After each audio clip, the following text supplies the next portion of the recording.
One day, my husband, Robert, came home with his ex-girlfriend and her child. Heads up, if you leave me, the three of us could live happily ever after. Even Mom would get to hold a grandchild. My husband pressured me to divorce him, so I agreed. Why? Because I have an ace up my sleeve that he knows nothing about. I can't help but look forward to the look on his face when he finds out.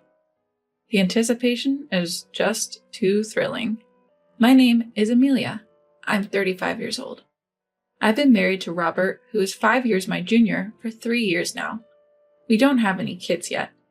After a while into our marriage, my mother-in-law became pretty pushy and wanted a grandchild. Amelia, you've been married for 3 years, right?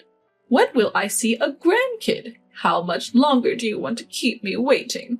Lately, she's been rushing me with a phone call every other day asking if a grandchild is on the way yet. I couldn't take it anymore, and I talked to Robert about it. Robert, I got another call from your mom today. It's becoming so frequent, it's making me feel down every time the phone rings.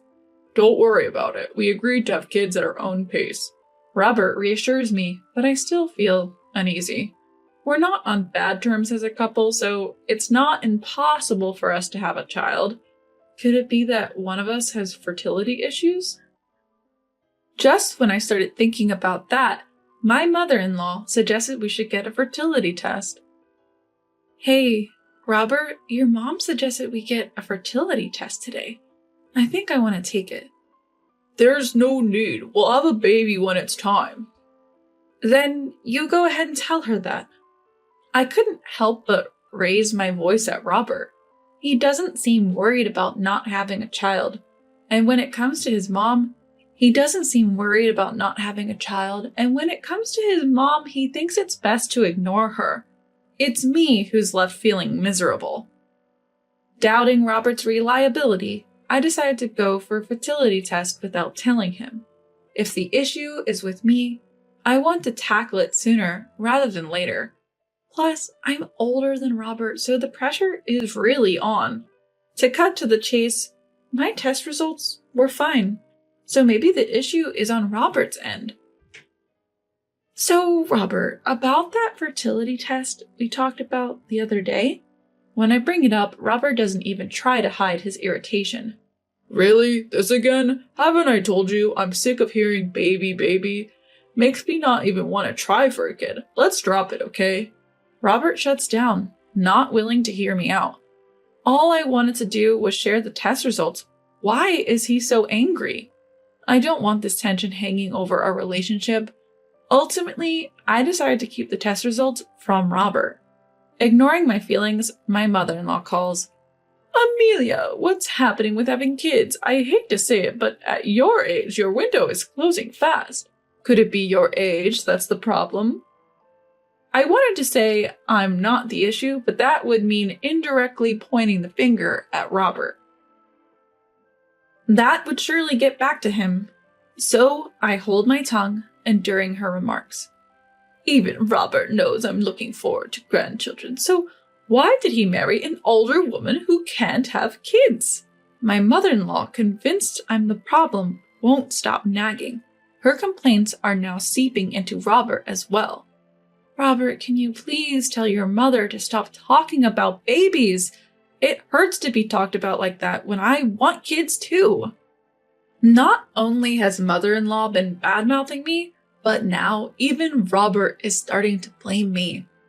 Well, Mom has a point. My friends were saying at the reunion that it's harder to have kids with an older wife. Robert now firmly believes I'm the issue, swayed not just by his mom, but also old classmates. At this point, there's no way I can ask him to get tested. Eventually, every time he goes to his parents' house, he starts ridiculing me alongside mother-in-law. Today, once again, mother-in-law speaks loudly enough for me to hear. Why did you choose an older woman, Robert? I thought for sure you'd marry Isabella from college. She's the same age and looks healthy. You'd probably have a grandchild or two by now. Robert responds with a laugh. Seriously, if I'd known Amelia couldn't have kids, I never would have married her. I really picked the wrong person, huh? Ever since then, my trust in Robert dwindled. Whenever we were together, I couldn't help but give him the cold shoulder. As a result, Robert started coming home less and less. I don't need dinner tonight. Got it. It seemed Robert was hanging out with his old friends almost every night. But eventually, whether he got tired of it or ran out of spending money, he stopped going out at night altogether. So, you're not going out drinking anymore? Annoyed, he replied. So what? Does me being home bother you or something? Not at all. I was just thinking it's nice for a married couple to share meals. Even though the pressure from my mother-in-law was persistent, I started to feel that growing old together was enough, even if we couldn't have children. That's why I started treating Robert better and making the most of our time together. However, Robert started going out again on weekends. In our college days, sudden invites were frequent, but those calls had ceased lately. If he starts coming home late again, that's gonna suck. As I waited for him to come back, what actually happened was far worse. Robert came home with a woman and a baby. Who's this? She's an old classmate, Isabella. Isabella was, if I remember correctly, Robert's college girlfriend that my mother-in-law mentioned. Why on earth would she be here? And she's holding a baby. Could it be they had a fight? Please divorce Robert. Excuse me? I looked at Robert and he looked more serious than I'd ever seen him. I had a bad feeling about this. Amelia, hear me out. I've decided to start over with Isabella. What do you mean? I met her again at last year's reunion and I realized she's the one I truly love. She's pregnant with my child. Your child? Robert, you can't be serious. It's true, but Isabella knew I was married, so she initially planned to raise the child on her own and gave birth in secret. Robert looked at Isabella with love. So why bring this up now? Isabella humbly replied, After seeing my child's face, I just wanted a normal life for them. I didn't want them to grow up as a single mother's child, but to be loved by both parents. How selfish. I get it. It's selfish, Amelia. I'm sorry for taking Robert away from you, but this child really needs a dad. Amelia, that's how it is. Then Robert chimed in. Look, I've always wanted a kid too. Everyone wins if you just let me go. So will you divorce me? I'm not the one who can't have kids. I forgave all his past wrongs and committed to our life together, and now this? Something inside me snapped. Fine. I agreed to the divorce. By the time I realized it, the words were out of my mouth. Hearing that, Robert leaned in, looking pleased. Thanks. I knew you'd understand, Amelia. So when can you move out? It seemed they couldn't wait to kick me out and start their new life in this home. How utterly self-centered. If that's what you both want, I can leave immediately, but I have a condition. You both have been dating since last year, right? You're aware that you're cheating. Well, we couldn't help it. We reconnected at a reunion and couldn't stop our feelings. I feel the same way. Isabella sparkled in agreement. I think the fact we've conceived proves that we're blessed. Happy-go-lucky, both of them. It's terrifying that they think I'd be okay with this. Good. I'm glad you admit to the cheating. Now I can cleanly claim compensation in the divorce. Upon hearing this, Robert and Isabella went pale instantly. Compensation? Are you a demon? You plan to take money from us while we're raising a child? Exactly. You've never had a child, Amelia. You don't get it. I have no intention of listening to either of you, I said coldly and in a low voice. I don't care about your circumstances. If you cheat behind my back and then unilaterally demand a divorce, it's only fair that you owe me compensation. Monster! Devil! Heartless woman! They shouted and screamed, spit flying. Ignoring them, I went in for the kill. If you can't afford to pay, why not ask mother-in-law? She's been dying to see her grandchild. She'd probably be happy to help. You're right. Mom will definitely help us out. Seemingly reassured, they agreed to pay me the amount I demanded. Of course, I also tacked on the cost of my accommodation until I could find a new home. To avoid future complications, I made sure they signed an agreement. Shall we go tell mother-in-law right away? Yeah, Mom will be so thrilled to finally have a grandchild. Ignoring my presence, Robert and Isabella excitedly discussed their new life. Later, when we visited mother-in-law at her home, we told her the whole story. Then mother-in-law exclaimed with surprise, "Robert, well done! I told you so, didn't I? It's better to marry a classmate. I always thought you and Isabella would be a better match than that old Amelia." Turns out my mother-in-law is just like Robert and Isabella. They only think about themselves. Soaking up mother-in-law's praise, Isabella is over the moon. "Mother-in-law, thank you. Now let me hold that long-awaited grandchild of mine." Robert stopped mother-in-law as she immediately moved to hold the baby. "But there's a problem. Amelia is demanding a settlement." "What a greedy woman!" "She says it's a condition for the divorce. Isabella and I want to be together as soon as possible and let you hold your grandchild, Mom. Robert, you're such a kind son. I'm proud of you. But we're going to need money for raising the kid. We can't make ends meet if we pay the settlement." Mother-in-law then smiled warmly at them. "If that's the case, leave it to me. I've saved up some money for my grandchild. Use that to pay off the settlement." "Thank you, Mom." "Thank you, mother-in-law." "Now let me hold the baby. Oh, how adorable. Those eyes are just like Robert's when he was a baby." To an outsider, they look like 3 happy generations of a family, blissfully unaware that it was all a facade. "Here's the amount for the settlement.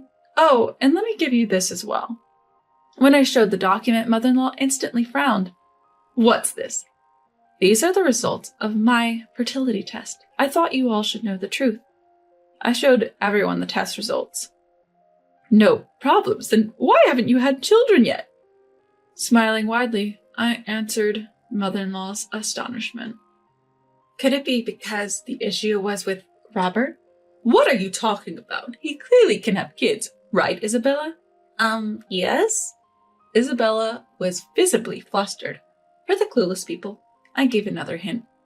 "When did Robert reunite with Isabella at the reunion?" It was last year, so about 6 months ago." Mother-in-law pulled out an invitation postcard from the drawer. "Yes, indeed, 6 months ago. Wait. It seems mother-in-law finally caught on. Hold on. You guys met again at the reunion, right?" "Yeah, it was the first time we had reunion in like 10 years or more. And yet Isabella has already given birth. The timing doesn't add up." Sensing that she's been caught by her mother-in-law, Isabella starts making excuses. "Oh, well, this baby was born much earlier than his due date."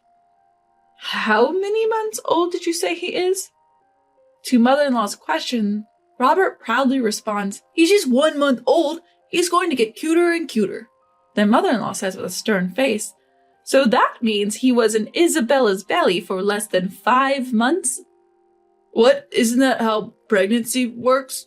"Don't be ridiculous. Pregnancy lasts 40 weeks, which is basically 10 months. A baby being in the womb for only 5 months doesn't make sense." Mother-in-law, filled with anger, confronts Isabella. "What is going on here, Isabella?" Realizing she can't talk her way out of this, Isabella finally comes clean. "Fine, the truth is the baby isn't Robert's, but at this point, who cares? He's a cute baby. Doesn't that count for something?"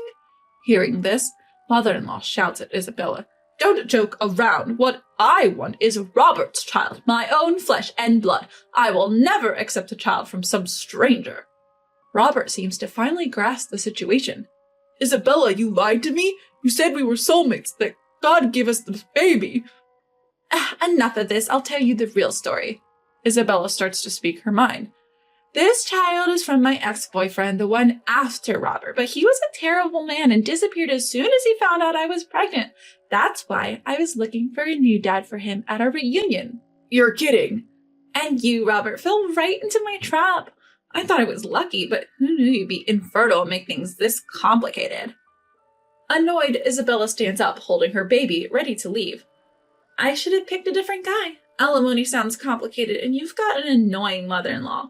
I'll find another man to be this child's father." "Wait, where do you think you're going?" I won't let Isabella go scot-free. Isabella taunts back at me as I hold her back.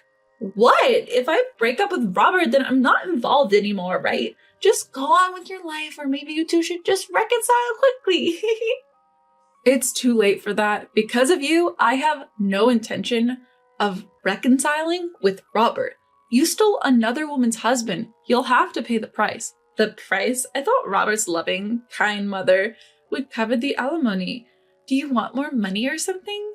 Just as expected, my mother-in-law immediately rejected the idea. No way! Why would I pay any compensation? That child isn't even my grandchild.